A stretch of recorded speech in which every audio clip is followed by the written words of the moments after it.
Welcome back. We've been talking as men about how to love your wives. We've been talking about from the premise scripturally, a man's supposed to love his wife. His wife's number one need is love. And before we close, there's a book out there, I believe it's by Gary Smalley, which is a great book. And it's called The 5 Love Languages. And if you're sitting out there, you're not familiar with that. The premise of this book was that sometimes men, especially in the home, men are trying to love their wives or say, I love you, but they're doing it in a language that their wife doesn't understand. And for instance, I'll give for instance, my wife's primary love language is acts of service. If I want to say I love you to my wife, it's take out the garbage without being asked. It's do the dishes. It's make the bed. It's get her a cup of coffee in the morning. You know, that's my wife's major love language. So when I do those things, I say I love you, and she hears it. Now, I remember one anniversary, we went out and I wanted to do real good, and I went out and I bought my wife this real nice jewelry box, and I let the kids go out, and we went out and spent about $500 on real nice jewelry and all these real nice, necklaces and bracelets and earrings and stuff. And I brought them home, and the kids, it was a big deal. We all brought it in, and I could tell, if you know your wife, you know when you've hit a home run, and you know when you swung and missed. And I swung and missed. And after the kids had sort of left, I turned and looked and I said, honey, what did I do? I mean, I really, this is nice. No, I said, honey, talk to me. She said, if you just vacuumed the house without being asked, it would have meant more to me than that. And I guess I say that because one of the love languages is gift giving. Yes. Mm-hmm. Now, I was saying I love you, but I wasn't doing it in a language that ministered to her, that said something to her. Because I think one of the other love languages was time, that quality time. Touch. And what's the fifth one? I'm missing one. Before this show is over, I'll remember it. All right. Now, do you agree with that, David? I mean, what's your wife's love language? Quality time. Absolutely, quality time. And again, like I said earlier, it's not gift giving. I could give her the diamonds and I'd be wasting my money. Anyway. But they can be a mix. But it's a quality time. I can say, come on, let's go for a walk. Okay, I said words of affirmation was the fifth one. There you go. All right, affirmation. Everybody appreciates words of affirmation. Everybody appreciates gifts. But that love language that is going to key in, is going to give you the most bang for the buck, is the one that's going to work. For my wife, it's quality time. Acts of service for me, I think. When she brings me that cup of coffee, I like that. That's kind of cool. I know she loves me when she does little things like that. A lot of times we'll go to the lake and just walk up and down the shore, just talking, just spending time together. That's her thing. She loves it, and I love her. And it's important to me that she knows it, and that's how I tell her. So some guys may have a great deal of affection for their wives, but the way they're showing it might not minister love to their wives. Right. All right, Preston, what's Deb's love language? It's time together. It's quality time together in touch. She likes touch. But she also likes acts of service. She also likes gifts. So it can't be necessarily limited to one thing. My wife loves very expensive gifts. She likes that. She likes acts of service. When she's gone away, I make sure when she comes home, she came back from Peru. She was a month in Peru, and made sure the house is all clean. She got home to a dirty, filthy, messed up house with a couple guys living there. So you clean it. Got flowers for her. She likes flowers. So she's a mix. She likes things. But probably the biggest one is quality time, where we're talking face to face, touch, not grabbing her, but just touching her.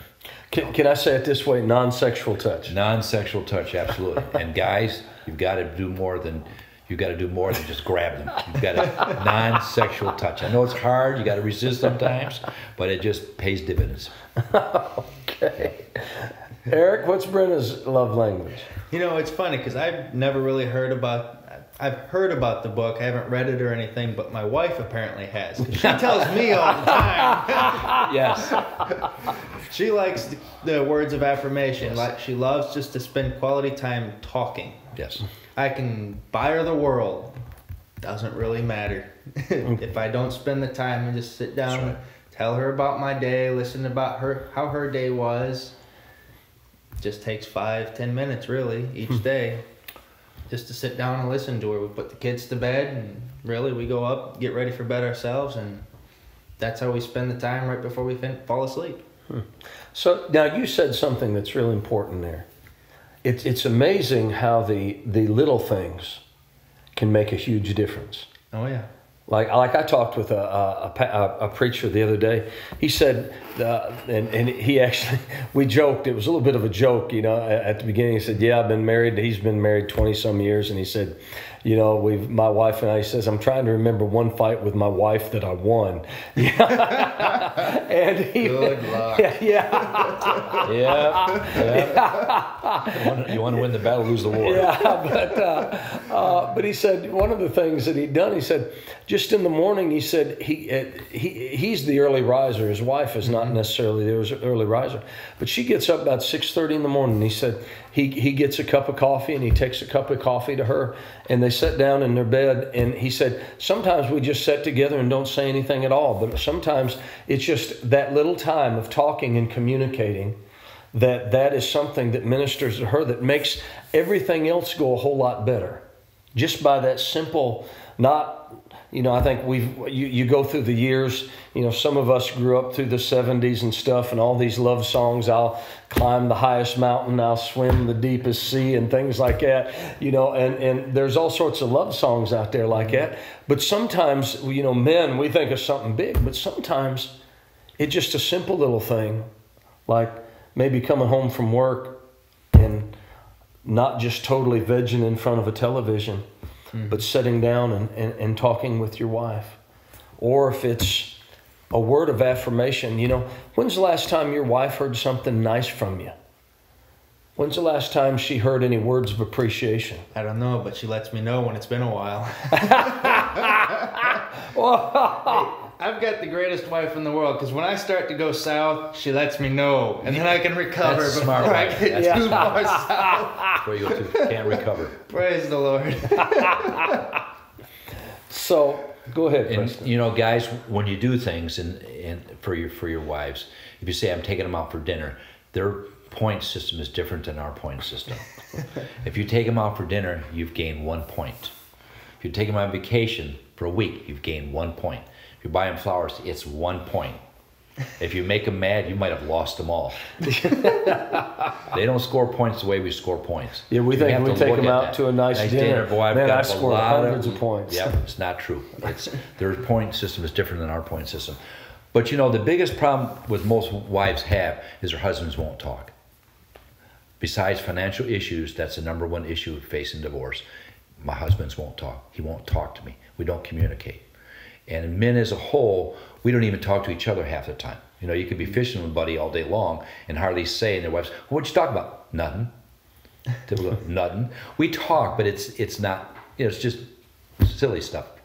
They're trying to solve things. They're trying to that spaghetti. I've got this issue and this issue and this issue, and they're working on those issues all the time. We can put our brains to rest. We enjoy fishing. We enjoy the company. We don't have to say a whole lot. But your wives, don't make that mistake with your wives. Talk to them. If anything you're ever going to do is spend time with them, because as David said earlier, when I spend time talking with her and looking at her and have a smile on my face, that's good. That's what you want to do. Because they read your body actions, guys. They read your body actions a whole lot better than you do. Yeah. They're very good. Yep. They are actually better communicators than men are. And the tone of your voice. Boy. The tone of your voice is extremely important. Now, David, I'll probably just scratch this. But, how long, you've been married over 30 years, how long did it take you to realize your wife's love language? Or when did you wake up to that? Ironically, I knew it before we were married. Okay. Because that's why we got married. In those early days, we talked all the time. And really, I kind of feel sorry for a lot of wives, because they're relational beings. And in order to marry that relational being, the men talk with them before they got married. Once they got married, we've conquered it. We're okay. We can stop talking now. And there's a lot of starving wives out there that we fooled into thinking that we were relational. Well, you got to talk to your wives, man. As far as really finding out about my wife, it was well into the marriage when I found out how intelligent my wife was. I hope she doesn't watch this.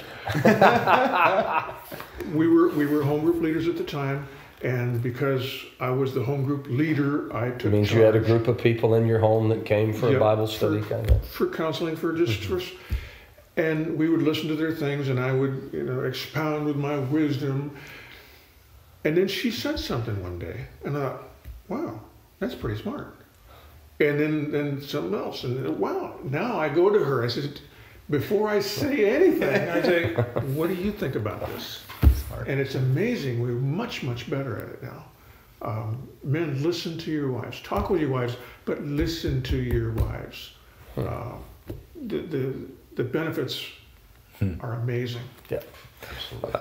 Well, guys, we hope today's program in some form or fashion helped you. I think I want to say this, to love your wife doesn't mean you become less of a man. You can become more of a man. Because, if you love your wife, you take care of your wife, she takes care of you, and life is better. That old saying, if mama ain't happy, ain't nobody happy. And, if you can learn to love your wife, take care of her, make her happy, she'll make you happy, and life will be good for you. So I hope today's program helped you in some form or fashion. We thank you for joining us for Men Only.